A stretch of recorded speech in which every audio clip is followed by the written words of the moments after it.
Hey guys, welcome. This is a general reading for the collective of Aries, Sun, Moon, Rising, and Venus. Aries, this reading, this series of readings for the next, as I move all the way through all the signs, is date and time specific because it's all going to be based on Saturn moving into Pisces, which happens on March 7th, just an hour or two after the full moon in Virgo. So that full moon's going to pack a punch. But Saturn, let me give you the keywords around Saturn is discipline, work, structure, rules. Saturn is the great teacher in the cosmos, also the timekeeper, right? So Saturn moving out of Aquarius, which has all been about structures in terms of technology and the global community, right? Now Saturn moves into Pisces and it's about time to stop dreaming and get serious and buckle down and be disciplined about your spiritual practice. So that's the energy shift that we're going to see and feel pretty much across the collective, but I'm going to bring it in and make it practical for you in your relationships. So that's what I do here is relationship readings. So Saturn moving into Pisces means that he gets his disposition from the ruling planet of Pisces, which is Neptune. So again, we're talking about spiritual discipline. We're talking about karmic lessons. We're talking about reckonings. We're talking about boundaries, right? Pisces doesn't know about boundaries. Saturn is all about the boundaries. Now there are challenges wherever Saturn goes because that's what he does. So in Pisces, the challenges might be around lack of forgiveness because Pisces is all about forgiveness. We're all one. If I don't forgive you, then I don't forgive me, right? That's kind of the energy of Pisces. So lack of forgiveness, lack of flow, lack of discipline and spiritual practice. And Pisces is also about, a lot of astrologers talk about endings. Pisces is endings. But because I'm reading for relationships, I don't want to use that word because it's got some serious connotations. What I want you to focus on is completing. What are you completing? What is transitioning? What are you releasing? What do you need to let go of? What is dissolving? All those words are very Piscean and can be better applied to relationships. So that's what we're focusing on here today, folks, from, the perspective of love and relationships. Just one more announcement for you, Aries. I do now offer the morning musings for individual purchase. Don't know why I never chose to do that. If you are in the channel membership, you pay $4.99 a month, and you get access to all of the morning musings. But not everybody wants to be in a monthly membership. So I have made them available for individual purchase. There is a link in the description box below and you can check it all out there.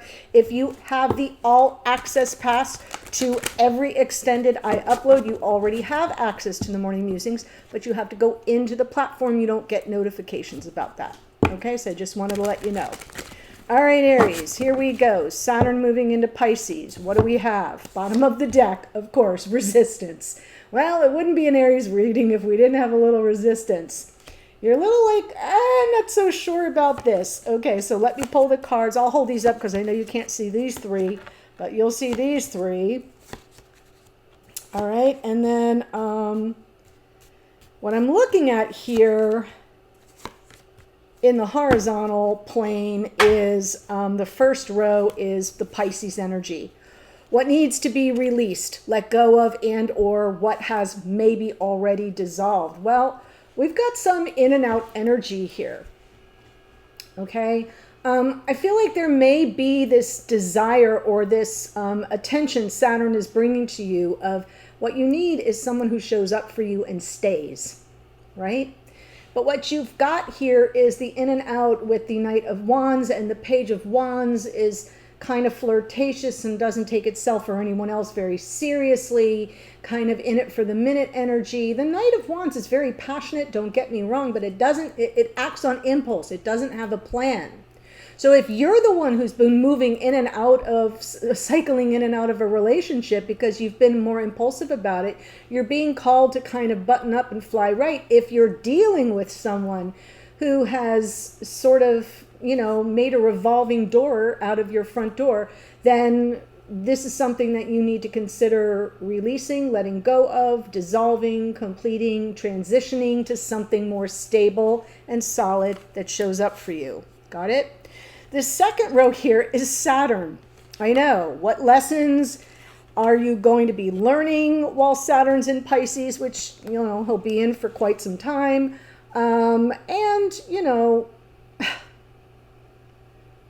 Maybe there are some rewards here too, because Saturn will reward you for the work that you do.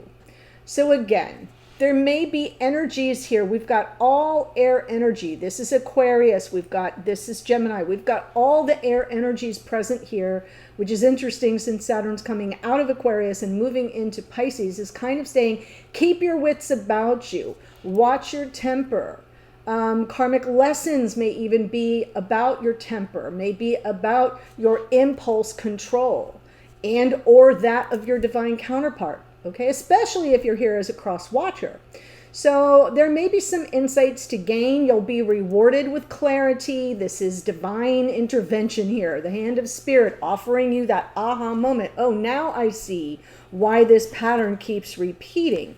So I do feel that the lessons here involving Aries, and like I said, you can be here as the Aries, you can be here as a cross watcher, Sun, Moon, Rising, Venus, but I'm just giving you the lay of the land. There's an impulse control problem that needs to be released and or learned, right?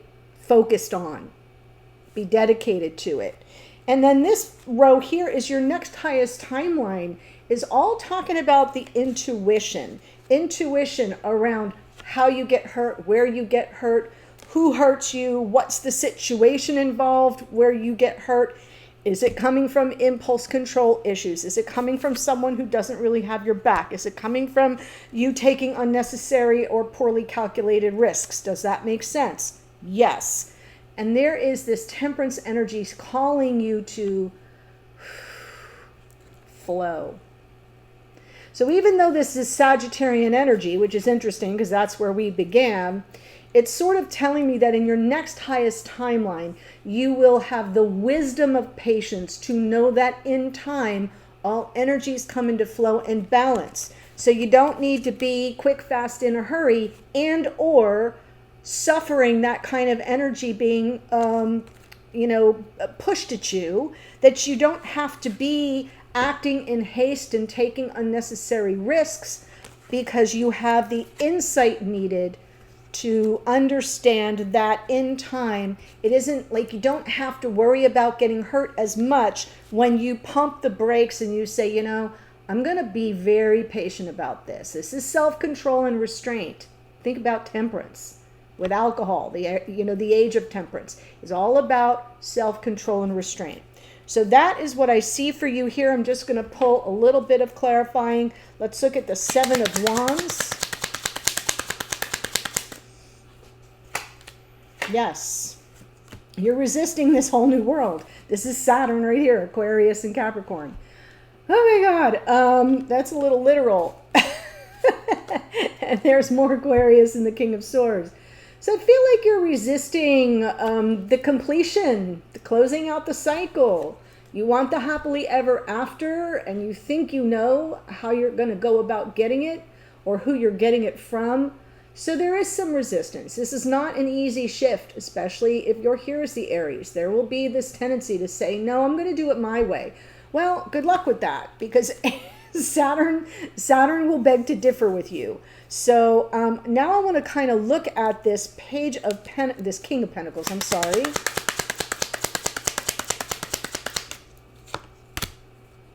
Yes, someone who kind of comes in with the goods, that says what they mean, that means what they say, that, makes offers that are tangible and practical and well thought through. Very different than this energy, right? This energy right here is, hey, you up? You answer the phone, you're like, yeah, I'm up. And they go ding dong. They're already at your door. They've already decided what they're going to get in the moment. This is someone who's really methodical and deliberate and intentional and moves towards you and makes offers with intention and purpose. Damn. I felt that one. So let's look at this Knight of Swords Fool energy for a moment.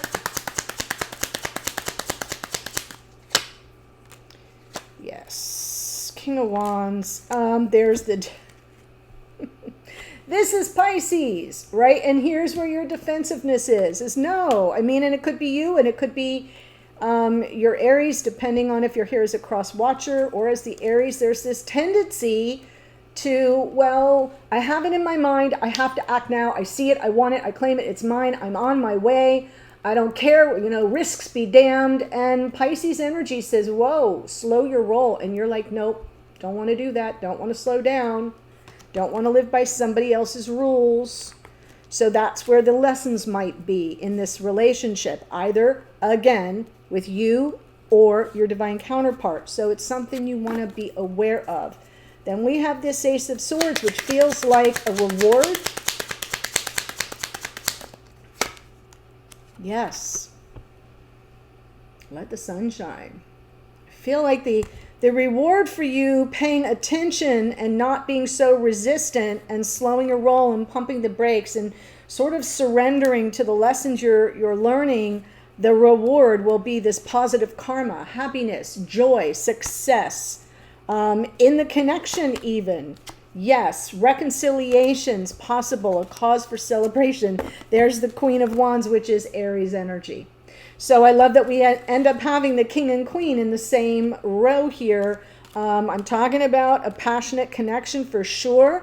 But I think that if you can learn how to sort of submit a little bit and surrender to the timing of things and the lessons that Saturn is trying to teach you while he's in Pisces, you will be richly rewarded, say richly rewarded, with clarity, with joy, with happiness, with reconciliations and positive, time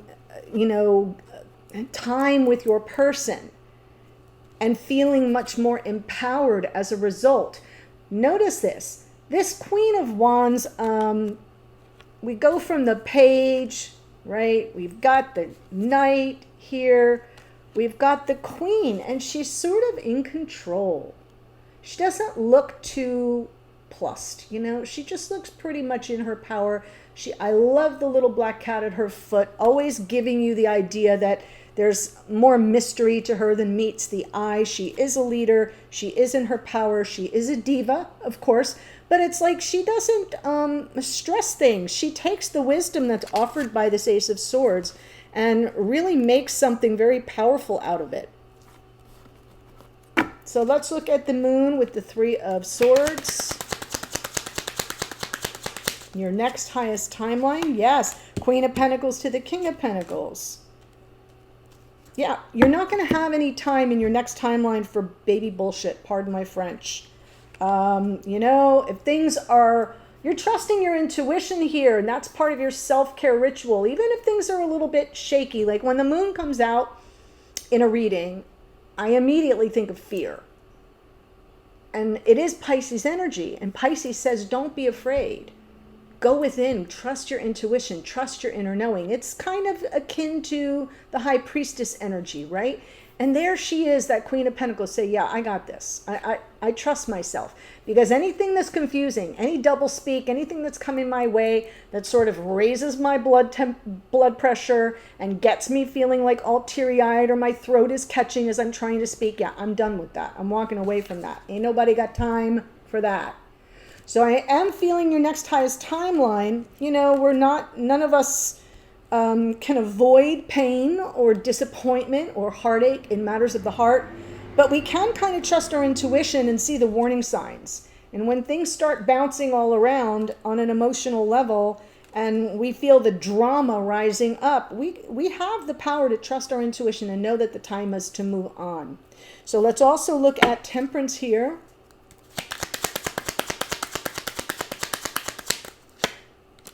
Now, what did I just say? High Priestess.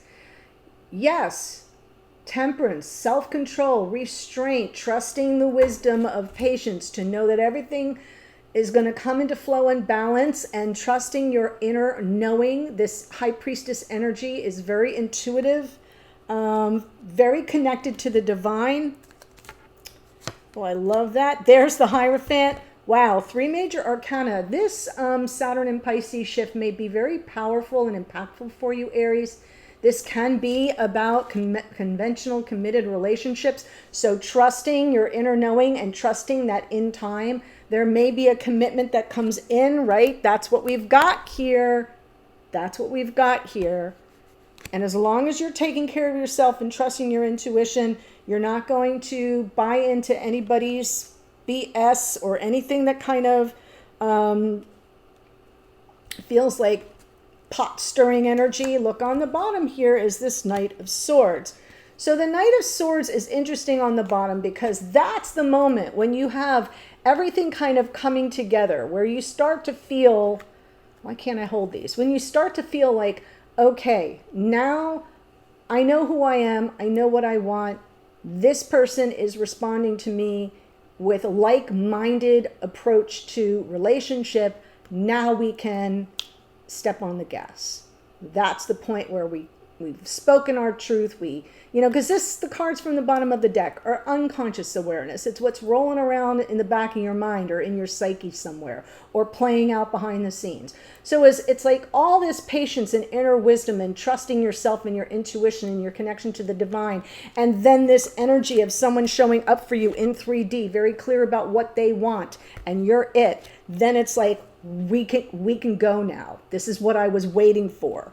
And in the past, you resist, in this part of the reading with Saturn, you're resisting that. You're resisting that, hold your, slow your roll, pull back. The Hanged Man is Pisces energy. I want to go, go, go. And I said, you're going to get rewarded for that insight that tells you to not step on the gas, to kind of pull back and watch how it all plays out. And so I'm seeing your next highest timeline as something very supreme and sublime. And you kind of get your way in the end if you, exercise some spiritual discipline. This whole reading is about that for you, Aries. Very interesting. Oh my goodness. So let me tell you the astrology that shows up here. But before I do that, there's another link in the description box below, right at the first sentence, that's going to take you to the extended. And I'm going to look at your person through the same lens so that you get to see what they're working through. Okay? Like, what do they need to release, or what habits or patterns or thought processes do they need to kind of transition away from or release? What is Saturn going to be teaching them? I know I'm looking at the two of you here as well, but this is going to make it a little bit more personal for you and your person. And then we'll see how they, what their intentions are moving forward in the connection. So that's what I have for you in the extended. Here we've got the World, as I said, Capricorn and Aquarius. That is a card of Saturn. We've got Aquarius in the King of Swords. We have Sagittarius in the Knight of Wands. Aries, Leo, Sagittarius in the Page of Wands. We have Taurus here in the King of Pentacles. Virgo in the Knight of Pentacles. We've got Gemini in the Knight of Swords, which is out twice. We've got Leo in the King of Wands. Pisces in the Hanged Man. More Aquarius in the Fool.